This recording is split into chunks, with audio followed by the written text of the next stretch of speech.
Shalom, Kol Halo Yahweh Ba'Hashem Yahushua Ba'Hashem Akar Kodash. Double honors to the elder apostles of GMS, including the elders that came before them that taught us His truth. Shalom and salutations to all the brothers that push in the word of truth and in sincerity, the hopeful elect tabernacle of David. But I'm the brother Yahshua with a quick lesson. All right, this devil was programmed to do one thing, all right? To kill, to steal, right? To lie, to kill, and to steal. All right. Let me see. Should I get that? The thief. The thief cometh not. Okay. The thief cometh. Okay. Who is this? Who does this? Who's this talking about? The thief. This is St. John 10 and 10. The thief, okay, who's the thief? Cometh not, but for to steal. That's what a thief does. But it's talking about a nation of people, okay? And to kill and to destroy, okay? Now, who is the thief? All right. Well, it's the nation of Edom, the Edomites, the people against whom God hath indignation forever. So saith the Holy Scriptures, okay? And you can't change that. All right? Who is the thief? All right, let's by the process of elimination, the North American Indians were over here kicking and chilling. Yeah, they had a little strife in between them, but whoever came over here and stole this land and started killing people and all the food sources, what happened to the buffalo? They were killed. Why? So that nobody could eat. To offset the people that lived here, that was their natural way. Okay? That was their custom. So how do you destroy those people? You cut off their food source and their way of life. All right? Who did that? The thief. All right, what did he do? He came to steal. What else did he do? Kill. He destroyed the way of life of those Israelites that were over here. Okay? Whoever was here before the devil got here, the thief, all right, they had been here for hundreds of years. And then they were destroyed. They were killed, and they stole this land. Who is they? The thief. All right? Well, in the end, okay, what are the UFOs for? Let's see.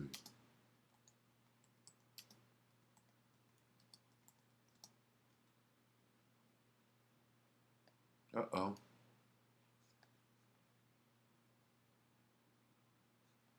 What is a UFO?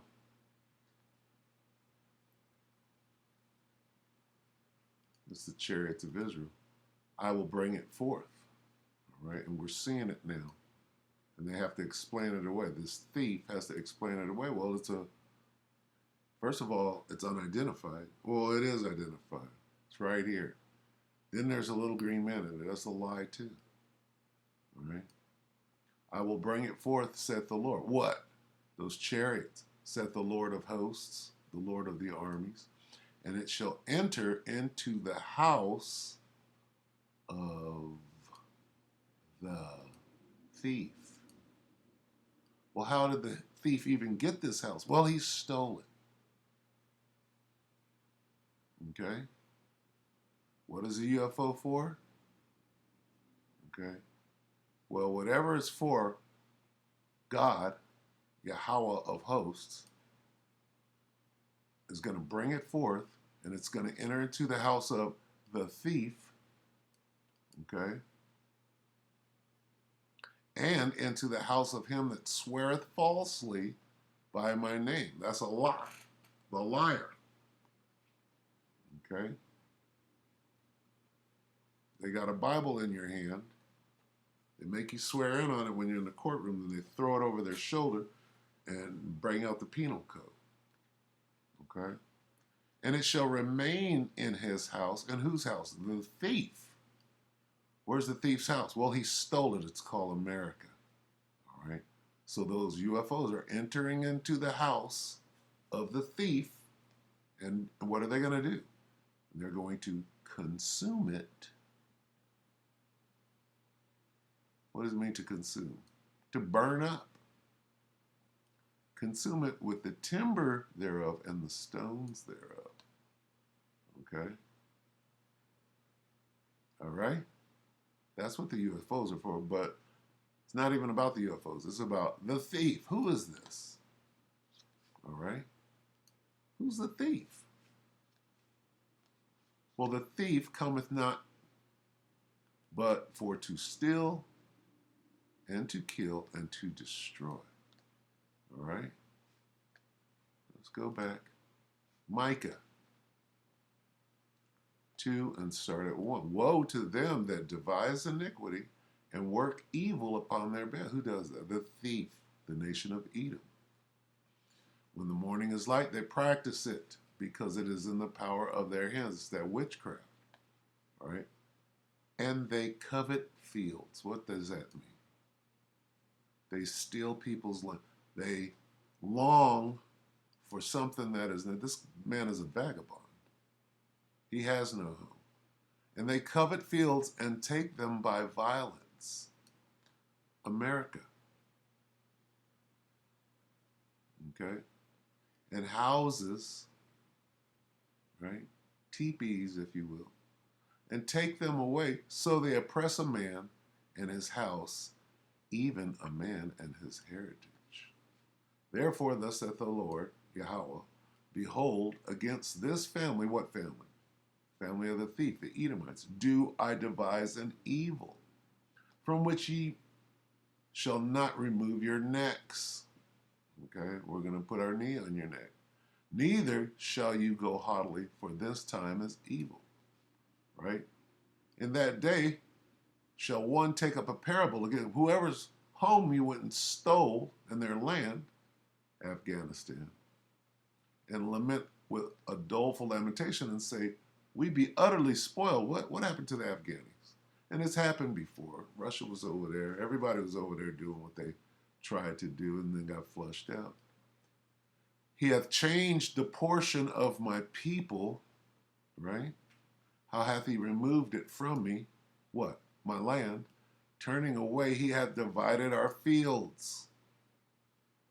All right? Who did that? We could go to Joel right now. All right, let's go to Joel 3 real quick. Divided our what? Okay. Joel 3 and 2, I will also gather all nations and bring them down in the valley of Jehoshaphat, and will plead with them there for my people and my heritage Israel, even a man and his heritage, right? Whom they have scattered among the nations and parted, divided, let's get that, right? And divided up my land. Go back. Uh-oh. Turning away, he hath divided our fields. Therefore, thou shalt have none that shall cast a cord by lot in the congregation of the Lord. Hey, get ready for slavery, boy. All right? You Edomites, this is what you do. All right? What's going on in Afghanistan right now? Okay. Well, let's hear it from the mouth of this guy. NBC News, 21 hours ago, this is yesterday. Secretary of State Blinken holds a briefing on Afghanistan withdrawal. This is not the secretary. This is some whack job general who's going to try to explain what's going on in Afghanistan. Well, we were there for 20 years, and now we're handing it over to the Taliban under the guise of whatever. He's basically going to say, we're working with the Taliban, right? Because we set up the Afghan army. Within one day, they handed all of their gear and authority over to the Taliban. Now the Taliban is in charge, and that's who we're working with now. All right? Listen closely to what he says. He's going to try to explain the troop withdrawal, which means they're coming right back in to secure the place because all hell is breaking loose. Some preparatory work on intermediate facilities in Qatar with the support of our gracious host nation. When the evacuation was formally directed on August the 14th, we began to carry out our plan based upon the initial assumption that the Afghan security forces would be a willing and able security partner. Okay, those are the people that they trained the Afghani army. And they armed them, supplied them with all kind of American weaponry, tanks, helicopters, Black Hawks, small arms fire, mortars, all sorts of shit to fight, okay? And what did the Afghan army do as soon as they started pulling out? They handed everything within a day. They handed the whole country over to the Taliban. Is that even possible, or is that part of a plan? Now, when he gets to the part about, and now we're working with the Taliban, why would you do that if that wasn't the plan in the first place? See, never trust your enemy. All right? In Kabul, defending the capital for a matter of weeks, or at least for a few days. Within 24 hours, of course, the Afghan military collapsed completely, opening Kabul up to the Taliban's advance. On August the 15th, in a meeting with Taliban senior leadership in Doha, I delivered a message on behalf of the president that our mission in Kabul was now the evacuation of Americans and our partners, that we would not tolerate interference, and that we would forcefully defend our forces and the evacuees if necessary. The Taliban's response in that meeting was in line with what they've said publicly. While they stated their intent to enter and occupy Kabul, they also offered to work with us. They also offered what? You're working with the Taliban? Out of the general's mouth?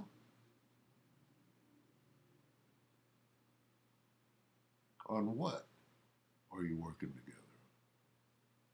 On the extraction, or the withdrawal, or those Black Hawks and them Abrams tanks and all that weaponry that you gave them inadvertently? Did you just say that you're working together? They offered to work. No, you're directing the Taliban. You created the Taliban. You created ISIS. You created Al-Qaeda, Al-Qaeda. All right, they all work for you, and they didn't offer to work with you. That's the cover story. And our partners, that we would not tolerate interference, and that we would forcefully defend our forces and the evacuees if necessary. The Taliban's response in that meeting was in line with what they've said publicly. While they stated their intent to enter and occupy Kabul, they also offered to work with us on a deconfliction mechanism to prevent miscalculation while our forces operated in close quarters. Finally, they promised not to interfere with our withdrawal. They did what? They just let you leave? If you were at war with the Taliban, they wouldn't let you leave. Right now, they have the whole country except for that airport. They even have Kabul. Kabul. All right?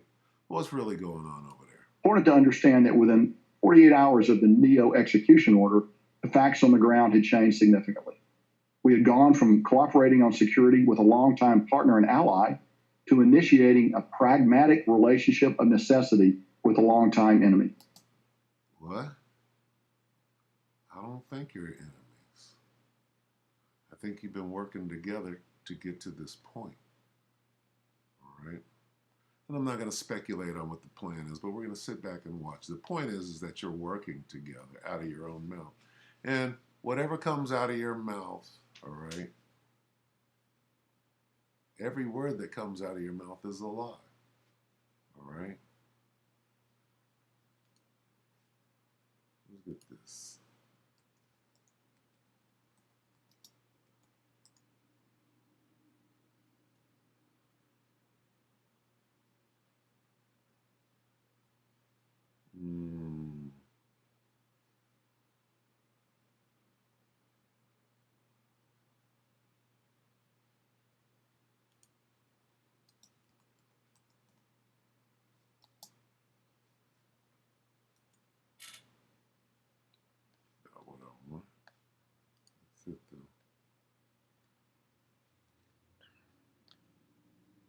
wicked, the Edomites, are estranged from the womb. They go astray as soon as they be born, speaking lies.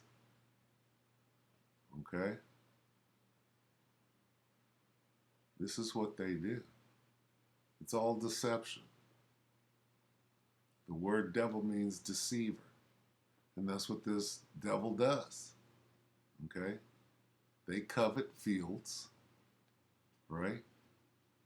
And they take them by force.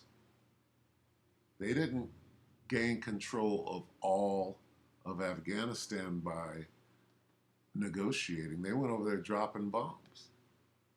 Are they not in control of Iraq as well? Did they do the same thing in Iraq? Of course they did. All right? To have a jumping off point for this third world war that's coming up. They certainly didn't abandon or destroy those army bases that are in Iraq right now. All right? The Carmanians, the Persians are over there bombing them. They know what's going on over there. All right, so anyway, I just wanted to show that, let's get Matthew on the way out.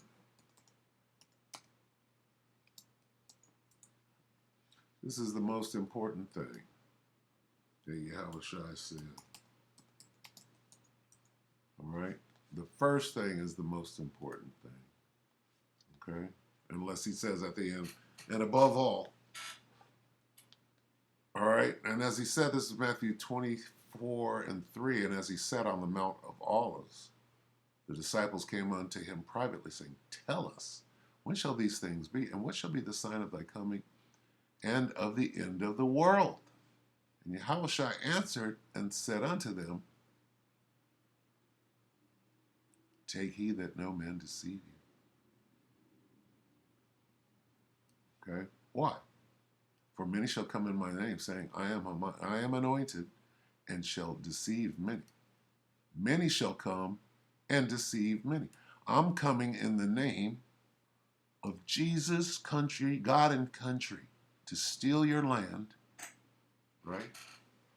And tell you all manner of lies and bring in my new world order. Okay? This is the first thing he said. And Yahushua answered them and said, Take heed that no man deceive you. What? Who's this? Well, that's Caesar Borgia. Okay? His ilk. That's the deceiver right there. That's the thief that cometh not but to lie, to cheat, and to steal, paraphrasing. All right? So let no man deceive you. All right? We're in the time of great deception. We're in the time of the Most High's judgment. All right? And don't go for the head fake or the banana in the tailpipe. All right? So with that, we hope that the elect were edified. And until the next one, shalom.